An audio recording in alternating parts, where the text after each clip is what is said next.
많이 아파. 안 아파. 안 아픈 대한민국!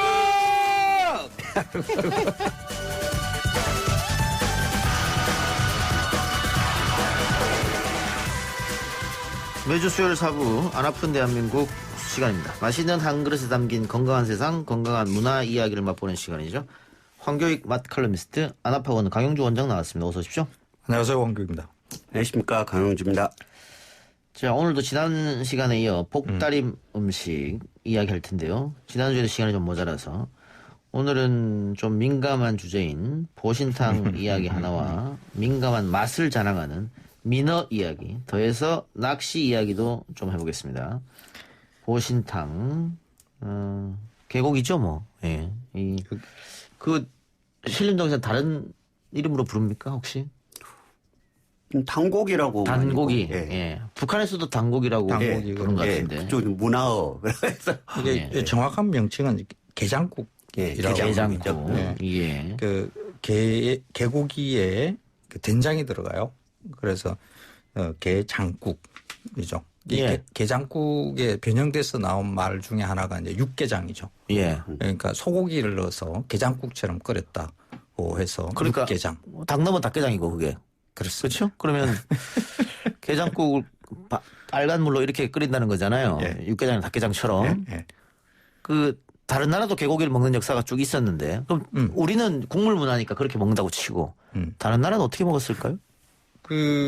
저는 뭐 가보지는 못했는데 그 베트남에서 개고기를 꽤 많이 먹는데요. 시골 같은데 뭐 간판도 없고 한 그런 식당들에 가면 가운데에다가 이렇게 불 지펴놓고 그슬려 가지고 그러니까 통바베큐로 이렇게 해서 이렇게 먹는데 먹어보신 분들의 말에 의하면 아주 괜찮다라고 이야기를 하더라고요. 그러니까 개고기를 우리나라만 먹는 게 아니라 사실은 뭐 중국, 베트남, 뭐 기타 등등 나라에서 참 많이 먹어요.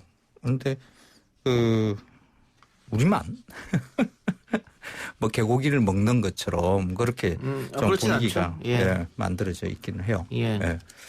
그래서 세계 여러 문화권에서도 남미에서도 뭐 먹고 유럽에서도 먹은 기록이 나와 있으니까. 뭐 있습니다. 뭐 스위스 같은데 이런 심지어는 본 기록이 있습니다. 뭐 브릿지 바라도 때문에 잘 모르시는 분도 계시겠습니다. 프랑스도 얼마 전까지 개고기를 얼마 전에 한 200년 전입니다만 어쨌든 예.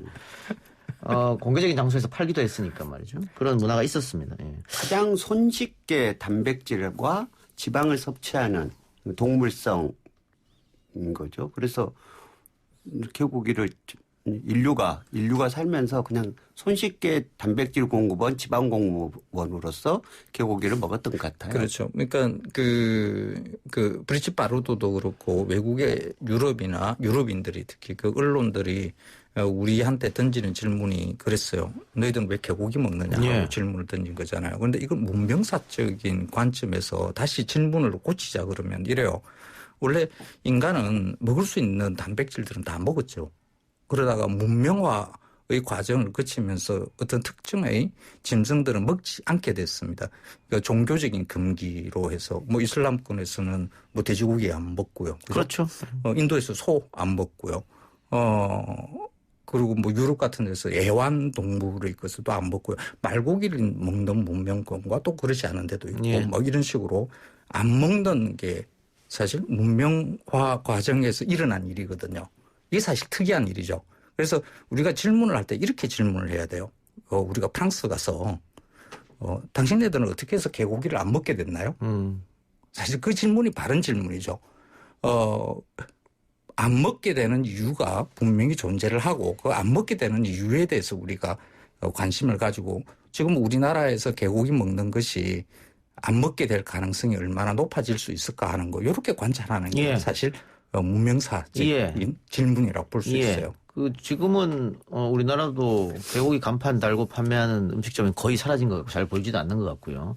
또 많은 분들이 먹는다고 이야기하지 않는 것 같고 많이 애호가들이 사라진 것 같아요. 그런데 그 처음에 이 문제가 불거진 게 결국은 올림픽 때 아니겠어요? 그렇습니다. 올림픽 때, 그리고 월드컵 때 아마 외국에서 이 개고기를 먹는 문화를 좀 비하한다 했을까? 폄하한다 할까? 뭐 이런 것들. 그래서 우리 스스로도 그걸 감추려고 하는. 이게 그렇죠. 결합되면서 그랬던 것 같습니다. 그게 시작했던 것 같아요. 그렇죠. 그때 그 게장국이라는 이름도 이제 보신탕으로 바뀐 이유가 이제 그런 거고요. 그리고 이제 그 보신탕이라는 이름도 이제 못 쓰게 하니까 이름을 사철탕이라는 이름으로 또 바꾸기도 예. 했고요. 우리 스스로가 개고기를 먹어왔고 그때는 당시에는 먹었고 한 것에 대해서 창피해하는 이런 것이 만들어져 있었던 거라고 이렇게 봐야 되는 거죠. 근데 그 개고기를 지금 많이 먹지 않게 된 것은 집에서 우리가 애완견들 많이 키우면서 개를 우리가 뭐 반려견이라고 그러죠. 예. 그래서 그 반려견이 우리 주변에 일상화되기 시작하면서 이렇게 먹지 않게 된 거거든요. 그러니까 애완동물을 먹는 문명국가에서 보면 애완동물을 먹는 경우는 거의 없어요. 그래서 그냥 애완동물화 되면서 개가 바뀐 거죠. 그 애완동물로 이 바뀌어 나간 게 한국 사회에서는 이 한반도에서는 얼마 안 된 일이거든요. 그 애완동물이라고 하는 것은 이름을 가지게 돼요. 그러니까 옛날에 우리 똥개로 이렇게 집집이 뭐 동네마다 돌아다니는 이 개한테는 이름이 없었어요. 근데 처음으로 이 똥개들한테 이름을 붙여주기 시작한 게 메리, 쫑, 독구. 왜 이런 서양 이름이 존은 존이고요. 메리, 독구는 독. 서양 사람의 이름으로 이 개 이름을 부르기 시작하느냐 하면 우리한테는 서양 애완견의 문화라는 것이 서양에서 온 것이다라는 분명한 인식이 있었기 때문에 이런 일이 벌어졌던 거거든요. 예. 아니 반려견이라는 단어가 등장한 것도 얼마 안 됐으니까요. 그렇죠. 예. 그래서 그 집에서 키우는 그 가축에 사람 이름을 붙이기 시작한다는 것은 인격을 곧 부여한다는 거고 그 짐승은 이제는 더 이상 먹지 못하는 것으로 이렇게 변화해 나가는 거죠. 그러니까 이게 절대적으로 개고기를 먹는 것이 미개하다. 개고기를 안 먹는 것이 문명이다. 이런 것이 그렇게 아니라 볼 수는 없죠. 그렇죠. 예. 그 지역마다의 만약에 지금 뭐 우리 지금 소, 돼지, 닭이 넉넉하니까 지금 개를 안 먹게 됐는데 만약에 갑자기 소돼지 닭을 못 먹고 지금 문명 대변동이 일어나서 고기를 구할 수 없는 상황이 만들어지고 이러면 우리가 뭘 먹게 될지 아무도 모르는 일이에요. 예, 세계적 영화 배우 오드리 헵번이 그런 말을 했죠. 전쟁 터지면 개고기 그것보다 더한 것도 먹게 된다. 뭐 그런 말 해서 방금 같은 맥락인 것 같고 그 많이 사라졌다고 제가 느끼는 건 저는 그 초등학교를 시장 앞에서 다녔는데 안동 구시장이라고 예. 거기 가면 제가 학교 다닐 때만 해도 개고기 골목이 있었습니다. 다 개고기를 파는. 전체, 시장 전체가. 근데 그게 지금 싹 정육 골목으로 바뀌어버렸어요. 아무도 지금 하지 않거든요.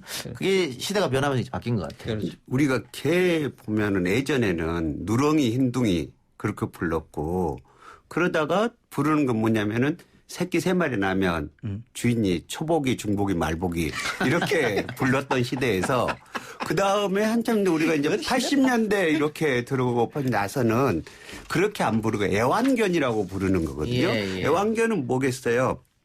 자기가 좋아하고 사랑하는 것, 아끼는 개념인 거죠. 근데 지금 2000년대 이렇게 들어와서는 이 새로운 밀레니엄 시대에서는 애완견이라기보다는 반려견인 거죠. 예. 그 반려견은 반자는 짝반, 짝여자예요. 예. 근데 반려는 배우자를 뜻하거든요. 반려자. 예. 반려자죠. 그래서 지금 개의 위치가 와이프 위치에 와 있는 예. 남편의 위치에 와 있는 예. 그래서 우리가 반려견 그런 것은 인생을 같이 살아가는 동반자 개념인 거죠.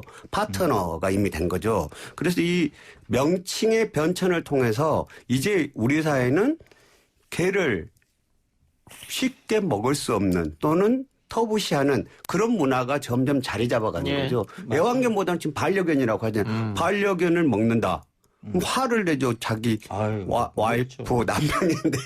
못 먹죠. 그래서 이제는 이렇게 호칭을 통해서도 이미 우리 사회가 그 예전에 게장국을 먹던 시대로부터 많이 벗어나 있다. 그런 생각이 조금 들어요. 먹기는 해요. 예, 아직도 보니까. 있죠. 아까 뭐 네. 그 대림동기도 했고 예. 거기서 아직 팔고 있으니까. 근데 이런 것도 있는 것 같아요. 이게 그 도축할 때 조금 잔인하지 않느냐, 혹은 비위생적이지 않느냐. 맞습니다. 그런 문제가 있어서 또 먹어서는 안 된다 얘기가 나오는데 원장님 어떻게 보세요? 개고기가 어쨌든 보신탕의 효과, 보신의 효과가 있다고 보세요? 일단은 예전에는 우리가 이 단백질이나 지방 공급이 부족하던 시대죠. 그때 뭐 평균 수명이 50대가 안 되던 시대에서 지금은 영양과잉 시대인 거죠. 그때 영양결핍의 시대, 초급 목표를 하던 그런 시대에 아플 때 단백질을 고고 먹고 나는 거지. 지방을 먹고 그러면 힘이 나는 거죠. 그래서 아팠던 사람이 이거 보신탕 하나 먹었더니 살 것 같다. 그랬던 거죠. 근데 지금은 영양과잉 시대이기 때문에 그 예전에 우리가 평균 수명 50대의 시대를 지금 평균 수명 80대의 시대에 직접 대입할 수는 없는 거죠. 지금은 영양의 결핍이 아니고 과잉이 문제인 시대여서 꼭 굳이 개고기를 먹어야 되느냐. 근데 본인이 원해서 먹겠다는 것은 뭐 그렇지만 그거 안 먹어도 지금 다양한 것들이 많잖아요. 요즘 삼계탕 얼마나 귀한 거였는데 요즘 치킨 저녁마다 전화만 오면 치킨을 먹는데 그렇게 과잉된 시대이기 때문에 예전에 가졌던 보신탕의 효능이 지금도 유효하냐? 꼭 그렇지는 않을 것 같아요. 지금 그래서 정부 입장도 지금 애매해요. 보면 그 개고기는 개는 가축으로 돼 있어요. 식용 가축으로 가축법에는. 그런데 그 축산물위생관리법 상에서는 도축하면 안 되는 거예요. 예. 그래 이게 좀 애매하게 지금 돼 있어요. 예. 좀 이걸 정리를 좀 해야 되는데. 그래서 사실은 이 복날마다 논쟁이 벌어집니다. 먹으면 안 된다는 분들과 또 그분들 또 시위도 하시잖아요. 나와가지고 맞습니다. 퍼포먼스도 하고. 그리고 왜 이거를 음식의 문화의 한쪽인데 왜 미개인 취급하느냐. 그리고 소상공인들이 하는 건데 그 사람들은 어디로 가냐. 이렇게 해서 논쟁이 벌어지는데 저는 한 번도 먹어본 적이 없고 앞으로 먹을 생각도 없습니다만 내가 안 먹는다고 해서 다른 사람 보고 너 먹으면 미개하다. 먹지 마라. 또 이럴 자유는 또 없는 것 같아요. 맞습니다. 먹을 사람 먹고요. 안 먹을 사람 안 먹고요.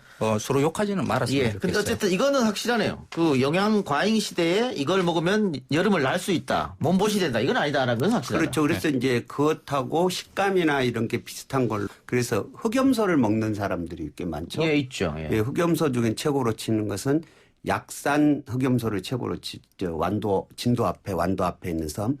섬에서 키우는. 삼지구엽초를 먹고 자란 흑염소를 양기에 좋다고 하는 그걸 먹는 사람들이 많죠. 저는 몰랐는데 그 흰 염소보다 흑염소가 비싸더라고요. 그게 아마 그래서 그런 것 같은데. 아시죠? 예. 맛이 달라는 거 아직도? 흑염소는 그 양고기보다는 조금 더 누린내가 조금 짙게 나는. 그래서 그 고기구나 하는 느낌이 강하게 드는 그런 거죠. 이거 식감도 약간 쫄깃한 느낌도 더 강하고요. 그래서 그 흑염소 아주 맛있습니다. 먹어볼 만합니다. 이런 보양식 찾는다면. 개고기보다. 예전에 이제 보신탕 집에 가면 보신탕 주인이 그러잖아요. 여기 다 개죠? 개 먹을 거 개죠? 개 아닌 분 있어요? 그럼 이게 다 개예요. 그래서 보신탕 먹으러 오면 다 사람들이 개가 되는 그런 시대를 지나온 거죠. 그래요. 흑염소 알겠습니다. 흑염소도 있고 또 지금 오늘 이야기할 보양식은 민어네요. 민어는 물고기가 보양식이 됩니까? 이게 이제 사실 그 보양식이라기보다는 이제 계절 음식으로 이렇게 많이 알려져 있죠. 여름 되면 물고기가 먹을 만한 게 별로 없어요. 맛이 별로 없는데 하나 유독 맛있는 게 그 황해에서 잡히는데 이게 민어거든요. 보통 이게 민어는 겨울에는 저 제주 앞바다 그 밑에까지 이렇게 내려가서 자라다가 이제 여름 가까이 오면 먼저 이제 봄이 오면 이제 비슷한 그 조기과 같은 생선이거든요. 그래서 민어과죠. 그러니까 조기가 먼저 이렇게 올라오죠. 그러고 난 다음에 한 2달 지나고 나서 이제 민어가 쫓아 올라옵니다. 그래서 신안에서 잡히는 시기가 한 7월 정도부터 이제 많이 잡히기 시작하죠. 원래는 이제 인천 앞바다, 저 위에 황해도 앞바다까지 이렇게 쭉 다 올라옵니다. 그때도 잡히는 게 한 8월 이 정도인데 7, 8월 달이 이제 민어가 산란을 위해서 몸에 이렇게 지방을 잔뜩 붙이고 있는 아주 기름진 상태가 되죠. 그래서 그 민어를 7, 8월 달에 많이 먹으니까 예. 이게 자연스럽게 그 복날하고 겹쳐지니까 그래서 보양 음식 그래서 뭐 서울의 양반들은 민어를 먹고 뭐 하층민들은 개고기를 먹었다. 뭐 이런 말이 이건 사실 전혀 근거 없는 말인데 그런 말이 돌 정도로 민어가 여름 보양식처럼 이렇게 지금 민어를 어떻게 있죠. 해 먹습니까? 옛날에는 지금이야 뭐 회로 먹고 하지만 그러니까 1800년대 말에 그 시의 전서라는 책이 그러니까 경상북도 그러니까 뭐 상주 건방여 쪽에서 쓰여진 것으로 이렇게 보통 알려져 있어요. 작자는 미상인데 그러니까 경상북도 산간 지역 그러니까 지금 그 진행자분의 그 고향인 그 근처에서 이 민어를 먹은 것에 대한 민어 조리법이 이렇게 적혀 있어요. 마른 민어를 했을 그렇죠. 건데. 이제 그게 보면 건조한 민어를 먹거든요. 이렇게 그 표현이 되어 있어요. 껍질을 벗기고 민어회예요. 껍질을 벗기고 살을 결대로 얇게 썰어서 얇게 점여서 그것을 다시 가늘게 채 썰어. 초장과 뭐 이렇게 해서 먹는다. 이렇게 돼 있어요. 회로. 그러니까 그 표현을 보면 얇게 썬다. 그다음에 그걸 다시 채 썬다 하는 것으로 봐서는 거의 포 상태라고 이렇게 봐야 되는 거죠. 그러니까 그 경상북도 지역에서 민어를 먹으려고 하면 어떻게 했을까? 그렇죠. 황해에서 잡히는 그 민어를 경상북도로 가져가려고 그러면 그죠? 말려야겠네요. 그렇죠. 그러니까 약간 염장해서 말리는 염장. 거죠. 그래서 그 굴비, 그 조기를 말린 것을 굴비라 그러잖아요. 이제 그것처럼 그 민어도 민어굴비라고 해서 말린 것을 그 굴비라고 그렇게 이야기를 합니다. 그래서 아마 서해안이나 남해안에서 잡힌 민어를 꾸덕하게 말려서 경상북도 내륙 지역으로 가져갔고 그것을 먹었다라고 볼 수 있어요. 그런데 이 민어가 진짜 맛있으려고 그러면 이렇게 먹어야 돼요. 숙성해서 먹어야 돼요. 숙성해서? 네.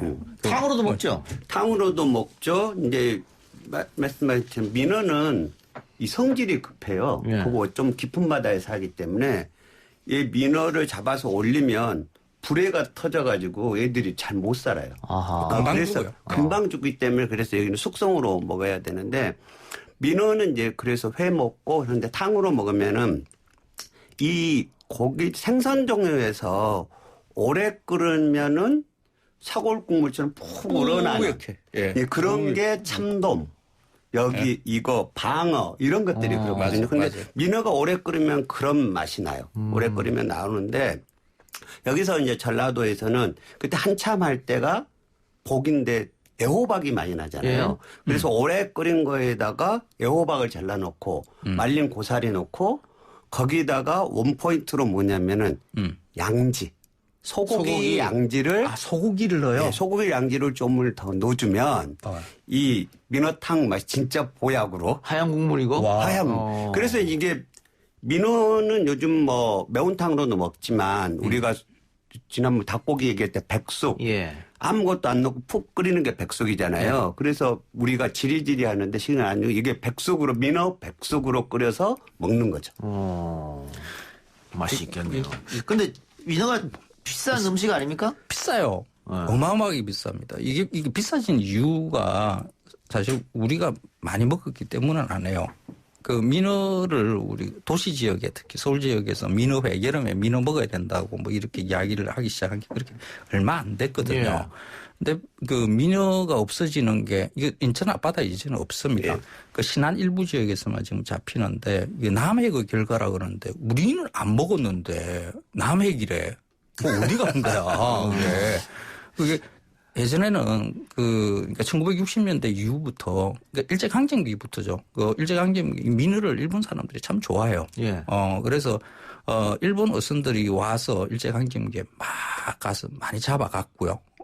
그리고 해방 이후에 우리가 잡은 민어를 일본에 이렇게 수출을 많이 했죠. 그러면서 민어가 아주 씨알이 아주 말라버렸어요. 그래서 민어가 아주 귀하게 돼버렸습니다. 너무 안타까워요. 이렇게 이런 게. 저 자료들 보다 목포에 가면 영란횟집이 민어로 유명하거든요. 그래 유명하죠. 근데 그 집이 민어를 내놓는 방식이 지금 아까 황 선생님이 말씀하신 것처럼 일본으로 수출했을 때 네. 일본 사람들이 숙성해 먹는 그 방식을 다시 도입을 해서 그렇게 하는 거라고 그렇게 얘기를 하더라고요. 그러니까 맞습니다. 지금 그렇게 숙성해서 팔고 있습니까? 그 식당. 지금 거의 24시간 숙성해서 민어회는 다 파는 거죠. 왜냐하면 이미 잡은 상태 죽었기 때문에 선어 상태에서 숙성을 해가지고 다 파는 거죠. 잡을 때는 성질이 급해서 죽는다. 아까 얘기한 불에가 터진다고 이렇게 말씀하셨는데 네. 이 불에 가지고도 요리를 해 먹는다면서요? 민어는. 이제 민어를 먹으러 가면 제일 처음에 이렇게 나오는 게 민어회가 나오고 그래서 이제 그 집이 얼마나 이 뱃살을 많이 주느냐 이게 단골에 이게 그런 거죠. 이게 꼬리 쪽, 등 네. 쪽, 뱃살, 뭐 이게 아가미 쪽 뭐 이렇게 해서 한 대여섯 종 이렇게 보통 고기. 그래서 이렇게 나눠집니다. 주고 그 다음에 민어 껍질을 몇 점을 주고 껍질 맛있지. 네. 그리고 민어 불회를 주고 어떤 집은 민어 갈비살을 뼈채 조사서 양념 넣어가지고 그것까지 이렇게 주는 집이 있는데 역시 기자님이 라디오에서 조사서가 뭐라고 그건 우태어예요, 우태어. 이렇게 잘게 썰어서 아, 잘게 음식은 다지는 거다. 이 뼈채 있는 거 쓰고 다지는 거 쓰는 뼈채 조사서 야채 채소를 다지는 거고요. 마늘을 다진다 그러는 거지. 조금 다른. 어쨌든요.